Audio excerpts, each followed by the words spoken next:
हरियाणा की बात करें और करनाल की बात करें तो फैमिली आईडी को लेकर जो तमाम जिले वासियों की और हरियाणा वासियों की समस्याएं चल रही है और ऐसे में हरियाणा के सीएम मनोहर लाल खट्टर का एक बयान सामने आया जिसमें उन्होंने कहा कि 25 जनवरी तक जो डेटा है वो अपडेट किया जाए। लेकिन तमाम जो लोग हैं वो परेशान नजर आ रहे क्योंकि साइट्स नहीं चल रही। अधिकारी भी कहीं ना कहीं परेशान नजर आ रहे क्योंकि पीछे से जो साइट है वो नहीं चल पा रही। और ऐसे में ज़्यादा बातचीत के लिए हमारे साथ एडीसी करनाल जो मैम है वो मौजूद है।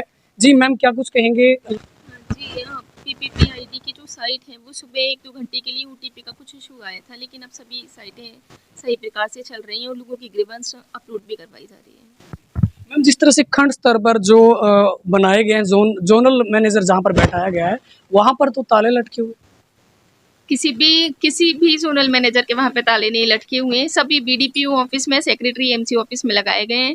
ये मेरे ख्याल से किसी ने गलत बोला हुआ है कि वहाँ पे ताले लटके हुए हैं। किसी बीडीपीओ ऑफिस में, किसी भी सेक्रेटरी एमसी के ऑफिस में ताला नहीं लटका हुआ है। दूसरा मैम ये भी आ रहा है जो लोकल कमेटी बनाएगी, जहाँ तक हमने वेरीफाई किया है, जो पुराने सीएससी जो वीएलई हैं उन्होंने वेरीफाई किया है, लेकिन वो अपना कोई अन्य रोजगार चला रहे हैं साथ में, लेकिन वो फील्ड वेरिफिकेशन नहीं कर रहे। अपने बैठे बैठे अपनी क्लिक करते हैं, ओटीपी वगैरह वहीं से देते हैं, लेकिन किसी भी प्रकार का उनको जनता से मतलब नहीं है कि कोई गरीब है उसको प्रॉपर तरीके से वेरीफाई किया जाए। लेकिन जो जिनके पास ज़मीन है, गाड़ियाँ हैं, उनकी आईडी बना दी गई है, बीपीएल बना दिए गए हैं। देखिए, पहले शायद ऐसा हुआ होगा कि किसी एक जगह बैठ के वेरिफिकेशन कर दी गई होगी, लेकिन मैं सबकी इंफॉर्मेशन के लिए बता दूं कि जो हमारा इनकम वेरिफिकेशन होता है वो एक ऐप के माध्यम से होता है और वो ऐप लोकेशन बेस्ड होती है। जब तक आप उस लोकेशन पर जाएंगे नहीं वो ऐप चलती ही नहीं है। तो ये तो बिल्कुल पॉसिबल नहीं है आपकी कोई एक जगह बैठ के किसी की वेरिफिकेशन कर दे, क्योंकि उसको उस जगह पर जाना होगा तभी वो ऐप चलती है और तभी उसका वेरिफिकेशन होता है। ऐप की बात करें मैम, जिस तरह से जो लोकल कमेटी में जो भी मेंबर्स हैं, जो भी उनका ये कहना होता है अगर वो लोकेशन के 3 किलोमीटर के दायरे में होते हैं तो वो अपने आप को बताते हैं कि मैं असंध में हूँ या करनाल में हूँ, लेकिन होते 3 किलोमीटर के दायरे में है।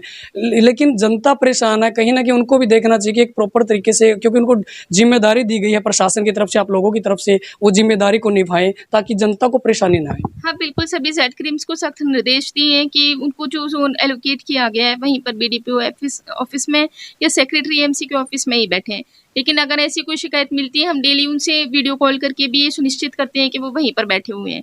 उसके बाद भी अगर कहीं से कोई ऐसी शिकायत आती है तो हम उसे संज्ञान में लेकर उसके खिलाफ भी कार्रवाई करेंगे, जो भी ऐसा कर रहे हैं। वहीं अगर बात करें तो जिस तरह से डीपीआर ऑफिस से ईमेल आती है, उसके बाद जो आप लोगों के ऑफिस से जाता है डेटा और वो अखबार में भी प्रकाशित होते हैं, तमाम मीडिया चैनल में भी चलता है, तो ऐसे में एक विजिलेंस का नंबर दिया गया, उसको लेकर भी लोग कहीं ना कहीं कंफ्यूज हैं। हाँ, ये मैं लोगों के लिए बताना चाहूँगी, स्पष्ट कर देना चाहती हूँ कि वो जो नंबर है वो विजिलेंस का नंबर है। वो इसलिए दिया गया था कि आपसे परिवार पहचान पत्र को करेक्ट करने को लेकर या आपके बीपीएल कार्ड दोबारा शुरू करने को लेकर कोई आपसे पैसे की मांग करता है, कोई भी अधिकारी, कोई भी कर्मचारी, तो उसकी सूचना इस विजिलेंस नंबर पे दें। लेकिन परिवार पहचान पत्र से संबंधित बाकी सूचना जो है कि हमारा बीपीएल कार्ड क्यों कटा है या दोबारा बनेगा या नहीं बनेगा या हम करेक्शन कैसे करवाएं, उसके लिए वो विजिलेंस के नंबर पे आपको कोई रिस्पॉन्स नहीं मिलेगा। तो कृपया आप उस विजिलेंस के नंबर पे इन साधारण शिकायतों के लिए बिल्कुल कॉल ना करें। अगर आपको पीपीपी से संबंधित कोई शिकायत है तो आप सहायता केंद्र पर आकर मिलें, जो कि सेक्टर 12 लघु सचिवालय में भी है और बाकी ब्लॉक्स में भी है, सेक्रेटरी एमसी के ऑफिस में भी है। वहीं अगर बात करें तो जिस तरह से तमाम जो लोग हैं और जिस तरह से राशन कार्ड कटे हैं, जिस तरह से उनका बिल की बात करें, बिजली का बिल 9,000 से कम आ रहा है, 5-6 हज़ार रुपये आ रहा है, तब भी राशन कार्ड काटे गए हैं, वेरिफिकेशन में उनका बिल नहीं उठाया गया। और वहीं मैम ये भी कहा जा रहा है जो तमाम जो लोकल कमेटी के जो मेंबर्स हैं उनकी तरफ से कि जिस तरह से आईटीआर की बात करें तो 2017 तक का डेटा नहीं उठाते हैं। कई बार क्या होता है कि लोन लेने के लिए लोग आईटीआर फिल करते हैं, लेकिन लोन नहीं हो पाता, उसके बाद वो भरना बंद कर देते हैं। कहीं ना कहीं उन्होंने बताया कि भाई 3 साल का डेटा उठाया जाता है, बट कई बार क्या होता है कि 17 की बजाय वो प्रीवियस ईयर का उठा लेते हैं, ऐसे में भी उनके राशन कार्ड कट रहे हैं। देखिए, अगर किसी को इलेक्ट्रिसिटी से रिलेटेड कंप्लेंट है, बिजली के कनेक्शन से या आईटीआर से रिलेटेड है, तो इसके लिए करेक्शन मॉड्यूल लाइव कर दिए गए हैं ग्रीवेंस डलवाने के। उसमें उन्हें बताना होगा, सपोज उन्हें इलेक्ट्रिसिटी बिल से रिलेटेड है तो पहले उनका अकाउंट नंबर दिखाया जाएगा कि उनका अकाउंट नंबर जो उनके आधार कार्ड से अटैच्ड है इलेक्ट्रिसिटी का, वो ये वाला है, क्या वो मानते हैं कि वो यही वाला अकाउंट नंबर है या दूसरा है, तो वो यस एंड नो पे क्लिक कर सकते हैं। अगर उन्होंने उस पे यस की नो किया है तो वो अपना अकाउंट नंबर अपडेट करवा सकते हैं, क्योंकि जो उसमें अमाउंट आया है वो उसी अकाउंट नंबर का आया है जो उन्होंने चढ़ाया हुआ था या पहले उनके आधार से लिंक था, वो डेटा वहीं से उठाया गया है। तो अगर उन्हें लगता है कि उनका अकाउंट नंबर चेंज हो गया है और उसमें बिल अमाउंट भी चेंज है, तो वो इस तरीके से ग्रीवेंस डाल सकते हैं। और आईटीआर की मैं ये कहना चाहूँगी कि ये गलत है कि लोग अपने हिसाब से आईटीआर के लिए कभी अपनी 5 लाख इनकम दिखा दें और फिर उसके बाद वो हमसे कहें कि मेरी तो 180 है। तो मैं उनसे जनता को भी यही कहूँगी कि आप कहीं पर भी किसी भी चीज़ का फ़ायदा उठाने के लिए गलत इन्फॉर्मेशन किसी को भी ना दें। वही जिस तरह से मैम आपने कहा कोरेक्शन मॉड्यूल की, कहीं न कहीं कोरेक्शन मॉड्यूल की बात करें तो लगातार साइट में दिक्कत रहती है। साइट मैक्सिमम टाइम रात को चलती है क्योंकि लोड नहीं होता है। और रही बात जिस तरह से कोरेक्शन के लिए जैसे ऑक्यूपेशन या कोई अदर इश्यू है उसको चेंज करने के लिए अगर रिक्वेस्ट डालते हैं तो पेंडिंग में ही रहती है। उसके लिए कहा जा रहा है कोई ऐसा अथॉरिटी नहीं हमारे पास है अधिकारियों की तरफ से कही जा रही है कि भई उसको पेंडिंग में पड़ा रहता है कि उसको वेरीफ़ाई किया जाए या उसको लेकर कोई जवाब दिया जाए, उस रिक्वेस्ट को एक्सेप्ट किया जाए। करेक्शन मॉड्यूल में 6 चीज़ें तो हमारे लेवल पर ही वेरीफाई की जा रही हैं, उसमें कोई पेंडेंसी नहीं है। सिर्फ ऑक्यूपेशन को लेकर ही कभी कोई पेंडेंसी रहती है क्योंकि वो हेडक्वार्टर पर ही जाता है और पूरे हरियाणा से डाटा जाता है उनके पास, सिर्फ एक करनाल जिले से नहीं जाता। बाकी तो डिस्ट्रिक्ट लेवल पर ही वेरीफाई करके सभी करेक्शन मॉड्यूल विदिन 5 डेज हम उसमें एक्सेप्ट या रिजेक्ट कर देते हैं।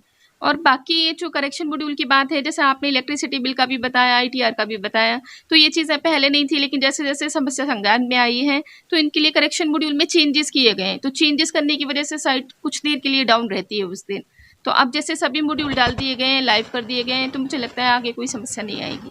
मैम जिस तरह से कई एकड़ ज़मीन है और गाड़ियाँ भी हैं, उसको लेकर उनके बीपीएल बना दिए गए, उसको लेकर क्या कहेंगे? आपके पास अगर ऐसा कोई केस है, मैं सभी से कहूँगी किसी के भी पास ऐसा कोई केस आता है तो हमारे संज्ञान में ज़रूर लेकर आएँ। उस पर भी वेरिफिकेशन करके कार्रवाई की जाएगी। और जिस तरह से 25 जनवरी निर्धारित की गई है, कहीं न कहीं वेरीफ़ाई भी हुआ है कि बयान आया है सीएम साहब का, तो ऐसे में बहुत सारा काम पेंडिंग है, तो आगे डेट बढ़ा सकते हैं या फिर कोई ऐसा आया आपके पास कोई मैसेज? देखिए, हम डेट का तो मैं अभी ऐसा कुछ नहीं कह सकती कि आगे बढ़ सकती है या नहीं, लेकिन हम सभी का पूरा प्रयास यही है कि हम 25 तारीख तक सभी की वेरिफिकेशन करवा के और जो भी पात्र व्यक्ति हैं उनके राशन कार्ड दोबारा से हम चालू करवा दें, और इस चीज़ के लिए हमारी पूरी टीम ही लगातार प्रयास में लगी हुई है। जनता को क्या कुछ कहना चाहेंगे ज़िले की? जनता से मैं यही कहना चाहूँगी कि आप पॉजिटिव रहें। आपका अगर कोई भी किसी भी पात्र व्यक्ति का राशन कार्ड कट गया है तो उसको ज़रूर रिवाइव कराया जाएगा और उनको जो भी सुविधा मिलती है सरकार से वो उन तक पहुँचाई जाएगी। और आप लोग थोड़ा-सा टाइम दें, सब्र से काम लें, क्योंकि सभी लोगों की रिक्वेस्ट आ रही है अचानक से, तो उसे प्रोसेसिंग में थोड़ा-सा टाइम लगता है। लेकिन किसी भी व्यक्ति को सरकारी सुविधाओं से वंचित नहीं रहने दिया जाएगा अगर वो इसका पात्र है, और इसके लिए प्रशासन लगातार कोशिश में है। तो डॉक्टर वैशाली जी हैं एडीसी करनाल, साफ तौर पर कहना कि ज़िले के लोगों को फैमिली आईडी से रिलेटेड किसी प्रकार की समस्या का सामना नहीं करना पड़ेगा। वीडियो जर्नलिस्ट रितु पौड़िया के साथ सोहन पौड़िया, इंडिया 18 करनाल।